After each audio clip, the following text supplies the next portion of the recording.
Europe জুড়ে দাবানল এখন রূপ নিয়েছে নজিরবিহীন দুর্যোগে।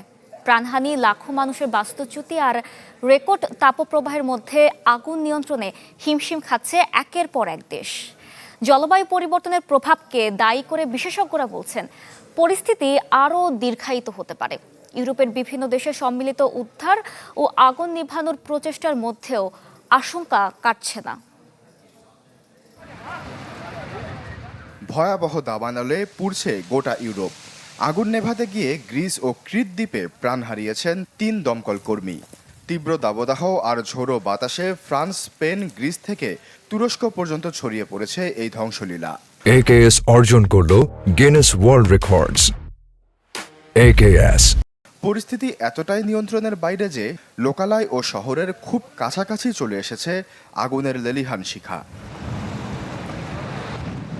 স্মরণকালের সবচেয়ে ভয়াবহ এই অগ্নিকাণ্ডে ঘরবাড়ি ছাড়তে বাধ্য হয়েছেন দক্ষিণ ইউরোপের 3,30,000-এর বেশি মানুষ। ফ্রান্সের বোর্দোতে তাপমাত্রা ছুঁয়েছে 38 ডিগ্রি সেলসিয়াসে। জিরন্ড এলাকায় পুড়ে ছাই হয়েছে 42,000 হেক্টর বনভূমি। আগুন নেভাতে গিয়ে আহত হয়েছেন অন্তত 126 দমকল কর্মী। অন্যদিকে স্পেনের মাদ্রিদে 37 ডিগ্রি সেলসিয়াস তাপমাত্রার মধ্যেই চলছে আগুন নিয়ন্ত্রণের আপ্রাণ লড়াই। মাদ্রিদের পরিস্থিতি কিছুটা নিয়ন্ত্রণে আনা গেলেও ভ্যালেন্সিয়ার আগুন এখনও নিয়ন্ত্রণের বাইরে। পরিস্থিতির ভয়াবহতায় স্পেনে ইতিহাসের প্রথমবারের মতো সর্বোচ্চ মাত্রার জাতীয় বিপর্যয় ঘোষণা করেছেন দেশটির প্রধানমন্ত্রী পেদ্রো সানচেজ।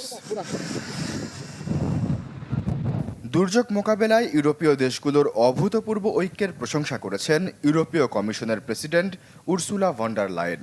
সুইডেন, তুরস্ক, ইতালি, পর্তুগাল থেকে শুরু করে রোমানিয়া, পোল্যান্ড এবং সার্বিয়ার মতো দেশগুলো শত শত কর্মী, ফায়ার ফাইটিং বিমান ও হেলিকপ্টার পাঠিয়ে ফ্রান্স ও স্পেনকে সহায়তা করছে। বৈশ্বিক গড়ের চেয়ে দ্বিগুণ গতিতে উষ্ণ হচ্ছে ইউরোপ। চলতি গ্রীষ্মে এটি মহাদেশটির চতুর্থ তাপপ্রবাহ। জলবায়ু পরিবর্তনের বিরূপ প্রভাবে এখানকার বনভূমিগুলো এখন পরিণত হয়েছে বারুদের স্তূপে।